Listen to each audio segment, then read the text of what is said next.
3 years ago, my partner and I bought our first home. It was modest, nothing special, but the neighbors were kind, and life was good. So good, in fact, that 18 months later, when those same neighbors decided to sell their larger house, the one with the driveway, the garage, the bathtub, we didn't hesitate. We bought it, and we put our old home up for sale. The buyers were a Polish couple. They spoke English to us, never Dutch. We gave them tips about the house, made small talk. Everything felt normal. Looking back, that was the calm before the storm.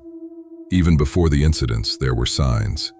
Heavy banging through the walls at midnight, loud music at odd hours. Not constant, but enough to make you wonder. Then the neighbor came home one day, with both sides of his car scraped to pieces, as if he'd hit something at speed. His explanation was clumsy, almost rehearsed. A concrete pole on one side and a trailer taking a turn too wide on the other side. We chose to believe him. We shouldn't have. Then, one evening, at 6 o'clock, the phone rang. It was him, and he was panicking. "People are outside. They're turning my security cameras away. Please check. Call the police." I looked outside. 2 men, moving with purpose, breaking in. I called the police. It took 20 minutes for them to arrive. By then, the men were gone. Later, reviewing the doorbell footage, I saw something that made my blood run cold. The 2 men, right there on camera, calmly discussing in Polish which house to target. Nothing was stolen. No arrests were made. I told the police it felt like a setup.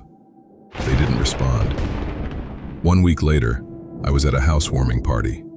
My partner texted. The music next door was insanely loud again. Then he called, terrified, his voice barely holding together. The neighbor's car had crashed through our front garden, into their own front door, and 2 men were loading the car with expensive electronics. They looked like the same men from last week. "IDS, show me your IDS." "We have none." And then, one of them claimed to be the neighbor, speaking fluent Dutch. Our neighbor had never spoken a single word of Dutch, not once, in 9 months. Police boxed them in, 3 arrests. But inside the house, there was still movement. Officers went back in and dragged out a 3rd man. As I stood outside talking to an officer, the doorbell rang. I turned around.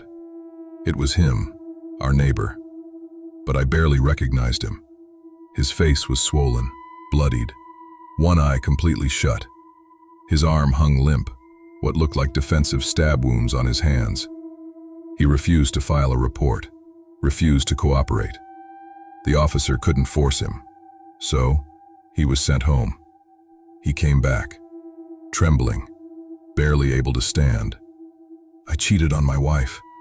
She sent people to take me out. Please, can I sleep here?" We were frightened. We said no, but we offered to drive him to the hospital. We dropped him off at 10:30, told him we were staying somewhere else for the night. We weren't. We went home, locked every door. Around 1 in the morning, the dog growled. I checked the doorbell camera.